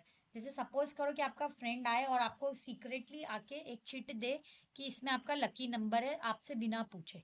तो मतलब का फंक्शन जो रिटर्न करता है वैल्यू को, उसके पैरामीटर भी लेता है। मतलब कोई भी इनपुट नहीं लिया आपसे, पर फिर भी आपको रिटर्न देगा। जैसे सपोज करो कि आपका फ्रेंड आए और 7 नंबर की चिट दे और आपको बोले कि ये ले, इसमें तेरा लकी नंबर है ना। आपने मांगा, उससे नहीं मांगा, लेकिन उसने आपको दी, और मान लो कि लकी ड्रॉ में वो 7 नंबर ही निकल जाए, तो आपका क्या निकल गया? बिना इनपुट दिए आपको रिटर्न मिल गया।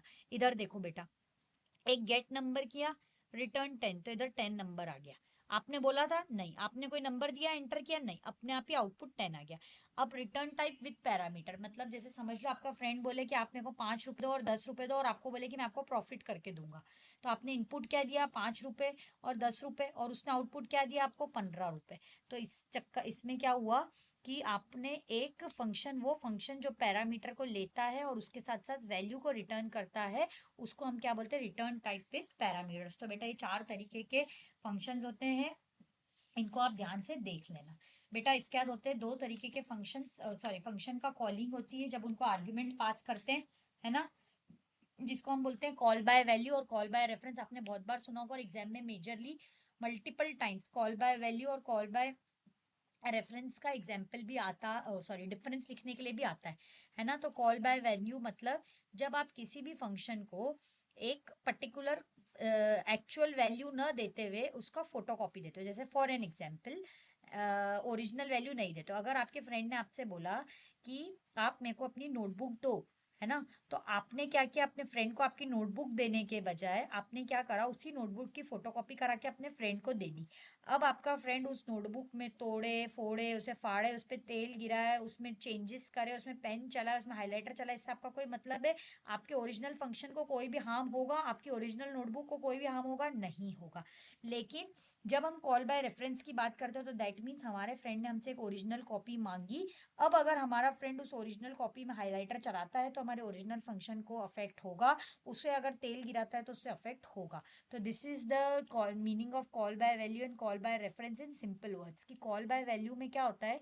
एक्चुअल की कॉपी पास की जाती है फंक्शन में, और कॉल बाय रेफरेंस में क्या होता है? जो एड्रेस या रेफरेंस होता है वेरिएबल का, वो पास होता है, मतलब ओरिजिनल फंक्शन ही पास किया जाता है, उसका एड्रेस पास किया जाता है। इसमें ओरिजिनल वैल्यू पे इफेक्ट नहीं होता, है ना। मतलब कोई भी चेंज किया जाएगा अगर कॉल बाय वैल्यू करके, तो अफेक्ट नहीं होगा। जिस तरीके से मैंने आपको समझाया कि आपका दोस्त आपकी, जब आपने उसको फोटोकॉपी दे दी, तो वो उसमें चाहे बेटा ड्राइंग करे, सेटिंग का नाम लिखे, दिल बनाए, तेल गिराए, कोई फर्क नहीं आएगा। लेकिन जो रेफरेंस है उसमें तो आपने ओरिजिनल कॉपी दी है, तो उस पर अफेक्ट होगा ओरिजिनल। मेमोरी यूसेज, इसमें न्यू मेमोरी एलोकेट होती है, क्योंकि नया वेरिएबल बन जाता है, नई कॉपी बन जाती है, नई फोटोकॉपी बन जाती है, इसमें सेम मेमोरी ही एलोकेट होती है। इसकी स्पीड स्लोअर होती है क्योंकि कॉपी बनाने में लगता है, उसकी स्पीड फास्टर होती है कॉल बाय रेफरेंस की। इसका जो सिंटेक्स होता है वो पास वेरिएबल नॉर्मली, और इसका जो होता है रेफरेंस से पास करना होता है। बेटा दोनों का एग्जाम्पल देखो, आपने एक इंट एक्स लिया, है ना, एक्स में 5 डाल दिया। अब इंट ए शो ए, तो दैट मीन्स आउटपुट क्या आएगा? 10 आएगा। क्यों? क्योंकि ए की वैल्यू थी 10, तो 10 आया। 10 + 5 15 नहीं आया। लेकिन इधर बेटा सेम केस में 15 आएगा, क्योंकि ओरिजिनल वैल्यू में चेंज हो रहा है। आई होप बेटा आपको क्लियर होगा। अब आते हैं बेटा कंट्रोल स्टेटमेंट्स। कंट्रोल स्टेटमेंट्स क्या होते हैं बेटा? वही लूप जो इफ एल स्विच जो आपने पढ़ रखे हैं। फिर भी मैं आपको एक बार क्विकली समझा देती हूँ। जो लूप्स होते हैं, कंट्रोल स्टेटमेंट होते हैं, वो स्टेटमेंट्स होते हैं जो प्रोग्राम के फ्लो या एग्जीक्यूशन को कंट्रोल करते हैं ना बेटा। जिस तरीके से if else switch, for, while, do while, break, continue, go to, return, ये सब। तो कंट्रोल स्टेटमेंट मतलब जैसे बेटा आपकी मम्मी आपके पापा को कंट्रोल करती है, बस बेटा उसी तरीके से कंट्रोलमेंट क्या करते हैं? किसी भी प्रोग्राम के एग्जीक्यूशन और फ्लो को वो कंट्रोल करते हैं। रिपीटेट करने में किस तरीके से उसके रिपीटेशन चाहिए, क्या करना है, उसके लिए कंट्रोल करते हैं। ये वो डिसाइड करते हैं कि किस पार्ट ऑफ प्रोग्राम रन होगा, कितनी बार होगा, और किस तरीके से और किस कंडीशन के अंडर रन होगा वो। जैसे एग्जाम्पल देखो, अगर मार्क्स इज ग्रेटर देन और इक्वल टू 40 तो पास करना, नहीं तो बेटा फेल कर देना। तो अगर सपोज करो इनपुट में मार्क्स अगर आए 70 तो बेटा पास कर देंगे, 20 आए तो फेल कर देंगे। तो ये इफ एल लूप का कंट्रोल है। मतलब जो कंट्रोल स्टेटमेंट्स होते हैं वो इतने 3 तरीके होते हैं। डिसीजन मेकिंग होते हैं, है ना, जो डिसीजन कंडीशन के बेस पे बनाते हैं। लूप मतलब अलग अलग कंडीशन अप रिपीटेडली, जो अभी बताया ना, but while, do while, for loop, jump statement मतलब एक एग्जीक्यूशन से दूसरे पे जंप करना है। डिसीजन मेकिंग में कौन से आते हैं? इफ एल्स और स्विच की ऑप्शंस के बीच में चूज चूज करना। सॉरी बेटा, अब फिर कुछ बच्चे बोलेंगे मैडम ने चूज बोल दिया था, कमेंट्स में कोई बात नहीं बेटा, बोल देना। तो इफ और एल्स, है ना। या बेटा अगर इफ कंडीशन ट्रू हुई तो इफ ही रन करेगी, एल्स पे नहीं आएगा। अगर इफ कंडीशन फॉल्स हुई तो एल्स पे आएगा, है ना बेटा। लूपिंग बेटा आपको ऊपर समझा ही दिया। फॉर, डू वाइल कब यूज होंगे? जब कोड की रिपीटेशन चाहिए। और जंप मतलब नॉर्मल प्रोग्राम के फ्लो चलना है, लेकिन एक सिचुएशन से दूसरे सिचुएशन पे जंप करना है। अब बेटा सबसे पहला decision making statements. these statement take the help to make decision based on the condition। if statement जैसे एक पर्टिकुलर ब्लॉक ऑफ कोड को एग्जीक्यूट करेगा जब कंडीशन ट्रू होगी। अगर बेटा इफ कंडीशन ट्रू है तो इफ चलेगा, इफ ट्रू नहीं है तो एल्स। सिर्फ अगर, सॉरी बेटा, sorry, I am so sorry बेटा, देखो इसमें डिसीजन मेकिंग में आता है सबसे पहले इफ। अगर इफ वाली कंडीशन ट्रू है तो प्रोग्राम रन होगा, नहीं तो फॉल्स हो जाएगा, है ना। If age equals to greater than और इक्वल टू 18 तो एलिजिबल टू वोट, नहीं है तो खत्म। इफ एल्स में क्या होता है कि बेटा इफ, अगर ये ट्रू और फॉल्स वाली कंडीशन होती है। इफ वाली कंडीशन अगर ट्रू है तो अगर स्टेटमेंट ट्रू है तो ये वाली रन होगी। अगर एल्स, जैसे इफ वाली अगर ट्रू नहीं है, जैसे अगर मान लो इधर डाल दी 12, इफ वाली ट्रू नहीं है तो एल्स चल जाएगा कि नॉट एलिजिबल टू वोट, जैसे पास में आपको बताया था, ठीक है, पास फेल में। नेस्टेड इफ एल्स में क्या होता है? Multiple times if else else if, है ना। इफ मार्क्स, इसमें क्या होता है? Greater than if inside another if, मतलब देखो if marks greater than equals to 60 है तो फर्स्ट डिवीजन, है ना। Else if marks greater than second division. Else fifth, मतलब इफ में अगर मान लो इधर आ गया 50, है ना। 50 ग्रेटर देन और इक्वल 60 मतलब फर्स्ट डिवीजन तो, है ना। लेस देन और इक्वल्स टू 60 आया, 50 डेफिनेटली लेस देन और इक्वल 60 तो फर्स्ट डिवीजन तो आएगा। Else if marks less than equal to second division. अब अगर मान लो 30 बेटा एक कंडीशन ट्रू कर रहा है तो फर्स्ट डिवीजन तो आएगा, है ना। 30, सॉरी बेटा, I am so sorry, wrong आ रहा है, सॉरी। देखो बेटा अगर इधर आता है, मैंने आपको सॉरी गलत एग्जांपल दे दिया, आई गॉट कंफ्यूज। अगर आता है 70 बेटा डेफिनेटली 60 से ग्रेटर है तो आ जाएगा फर्स्ट डिवीजन। अगर ये वाली फॉल्स होती है, 70 की जगह 30 है, इधर आएगा फॉल्स। जैसे ये फॉल्स होगा एलसिफ पे आएगा। 30 ग्रेटर देन इक्वल्स टू 40, नहीं, नहीं है, ये वाली कंडीशन भी फॉल्स, तो क्या आ जाएगा? फेल। अगर हो जाता बेटा 50 तो क्या आ जाता? Second division. समझ में आ गया? स्विच स्टेटमेंट, एक कंडीशन से दूसरे कंडीशन पे स्विच करना, मल्टीपल पॉसिबल कंडीशन, जैसे स्विच का एक्सप्रेशन। इधर देखो, ये बेटा इसका सिंटेक्स है, आप इधर देखो, है ना। इंट डे क्या है? 3, है ना, डे। अब अगर वन, फर्स्ट केस में अगर 1 आया तो मंडे आना चाहिए, 2 आया तो ट्यूसडे आना चाहिए, 3 आया तो वेडनेसडे आना चाहिए। तो इधर हमने डे क्या दिया? 3, तो बाय डिफॉल्ट हमारा क्या आएगा? वेडनेसडे। तो मल्टीपल कंडीशंस चेक होंगी, डे 3, 1 2 3, ठीक है। अब बेटा लूपिंग स्टेटस, बेटा मैंने आपको ऊपर बता दिया ऑलरेडी। फॉर लूप कब यूज होता है? जब हमें पता है कि कितनी बार कोड रन होगा और उसकी कंडीशन जब तक ट्रू होगी तब तक वो चलेगा। वाइल लूप कब तक होगा? पहले कंडीशन को चेक करेंगे, अगर ये वाली कंडीशन ट्रू है, इंटीजर आई इक्वल्स टू 1 है, वाइल अभी ये ट्रू है, 1 is less than equals to 5, तो तब तक चलेगा जब तक ये वाली कंडीशन ट्रू होगी। जैसे ही 4 पे आके प्लस प्लस 5 होगा, है ना, 5 इक्वल्स टू 5 हो जाएगा, फिर 5 क्या 6 होगा, तो क्या ये चलेगा? लूप नहीं चलेगा, क्योंकि 6 लेस देन इक्वल्स टू 5 नहीं, नॉट पॉसिबल। डू वाइल में क्या होगा? पहले एक बार रन होगा, एक बार तो बेटा 1 प्रिंट होगा, उसके बाद ये कंडीशन चेक करेगा, है ना। पहले एक बार कंडीशन चेक होगी फिर लूप रन होगा। देन बेटा जंप स्टेटमेंट होता है ब्रेक, कि अगर एक जगह से हमें एग्जिट करना है, एक पर्टिकुलर में ब्रेक करना है, एग्जिट करना है फ्रॉम अ लूप, तो स्विच स्टेटमेंट इमीडिएटली यूज होता है इधर। For int I equals to 1, ये है ना। अब देखो जब क्या बोला इसने, ब्रेक कर देना कब? जब आई इक्वल इक्वल टू 3 हो जाए, मतलब जैसे ही 3 आ जाए तो ये स्टेट ब्रेक हो जाना चाहिए, तब ये वापस रन करने नहीं जाना चाहिए। तो जब जैसे ही 1 और 2 प्रिंट हो जाएंगे और 3 की बारी आएगी तो होगा रन, नहीं, ब्रेक मतलब तोड़ दो।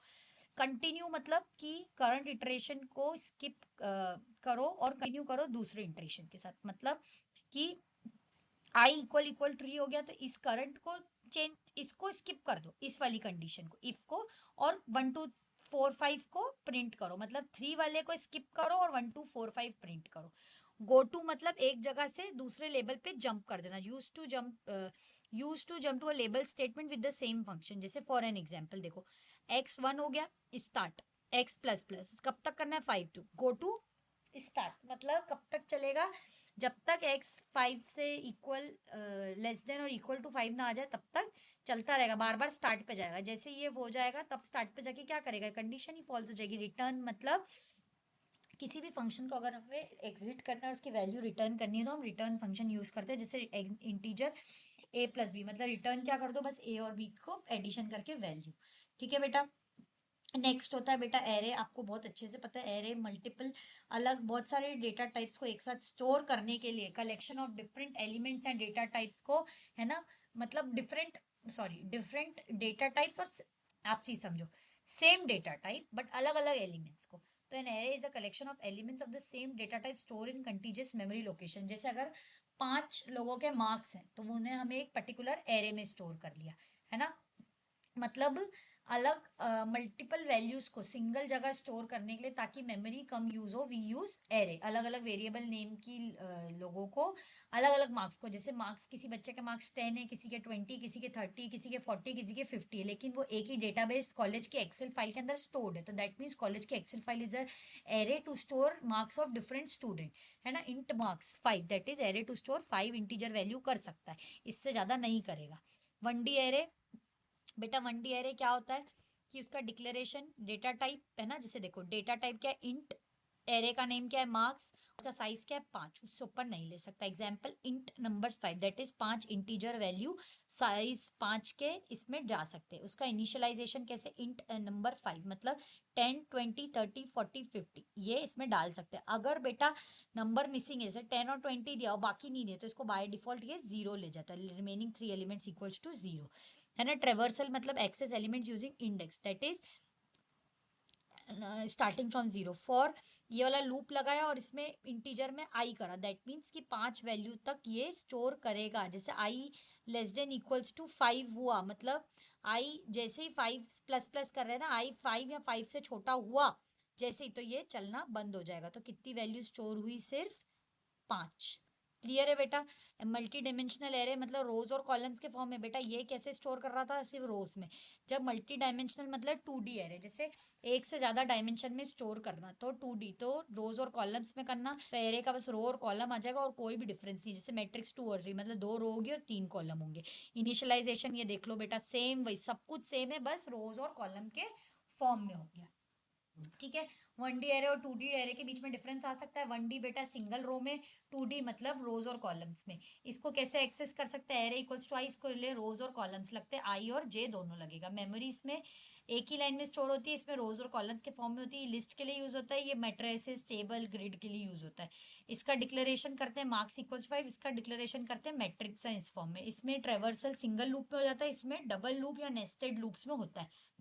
ये देखो बेटा, इधर देख लेना, नेस्टेड डबल लूप लगते हैं ट्रेवर्सल के लिए। इजी होता है 1D, और 2D थोड़ा सा कॉम्प्लेक्स होता है। इसी के साथ बेटा हमारी यूनिट 1 OPM की खत्म होती है, और ये लास्ट ईयर पेपर है। एक बार मैं आपको क्विकली बता देती हूँ कि देखो OPM के कौन कौन से क्वेश्चंस आते हैं एग्जाम में, है ना। ये मैं आपको ये देखो, सबसे पहले बेटा compare object oriented programming with procedural बोला था, हाईलाइट एटलीस्ट 3 डिफरेंस, है ना। Features of object oriented programming बेटा, class, object, encapsulation, inheritance, merit, demerit. Given a class rectangle with attributes length and with right method to calculate area and perimeter. बेटा इसका ये programme मैंने यहाँ paste कर दिया, डायरेक्ट प्रोग्राम है, आप देख सकते हैं। ये बेटा देख रहे हो 2024 का पेपर है। देन बेटा इसी पेपर में इधर आ जाओ, ये देखो, discuss the merits and demerits of object oriented methodology, ऊपर 5 5 पॉइंट बनाए। Provide the real world scenario where OOP is beneficial and where it may not be ideal. बेटा रियल लाइफ सिनेरियो में बता दिया, स्मॉल प्रोग्राम में ideal नहीं है लेकिन बिगनर में है। डिस्कस बेटा देखो सेम पेपर में कंसेप्ट ऑफ ऊप भी वही होता है। How does message passing facilitate communication between object, ऊपर मैसेज पासिंग बता दिया। ठीक है बेटा, जो जो पढ़ाया ये बेटा वही प्रोग्राम जो ऊपर मांगा है।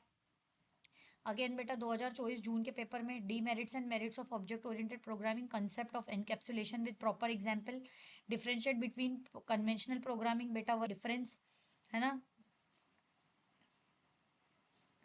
Then IO processing, message passing, समझ में आ गया किस तरीके से आ रहे क्वेश्चन 2023 में। What do you understand by object oriented, what are the advantages of object oriented programming over procedural, explain and define various oops concept in बीफ, समझ में आ गया। हाउ प्रोसीजर बेटा देख लो, तीसरी बार आ रहा है question. Then explain object model with the example of ATM of a bank, ये बेटा नेक्स्ट यूनिट में।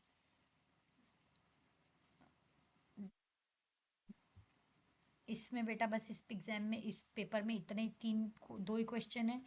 देन बेटा compare object oriented programming with procedure, explain features of OOP with giving suitable example, object model. Then message passing, how it can be achieved in C++ programming language, ऊपर बता दिया है।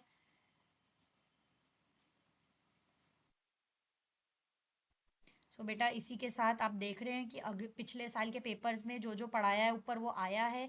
और इसके अलावा भी आपको कोई भी डाउट्स हो, प्लीज़ बेटा feel free to reach out into comments. इसकी जो आपको PDF है वो व्हाट्सएप चैनल पे मिल जाएगी। तब तक के लिए thank you so much for watching. Do join the WhatsApp channel to access the PDF and do बेटा लाइक शेयर एंड सब्सक्राइब। बहुत मेहनत से एक एक डेढ़ डेढ़ घंटे के लेक्चर बनाए जाते हैं, तो do share it with your friends and do like, comment your doubts in the comment section. हम आपके बताए हुए अगर आपके कोई सजेशंस भी वीडियोस ज़रूर बनाएंगे, और धीरे धीरे करके सब सब्जेक्ट की वीडियो अपलोड हो रही है। Till then stay tuned with us. Thank you so much.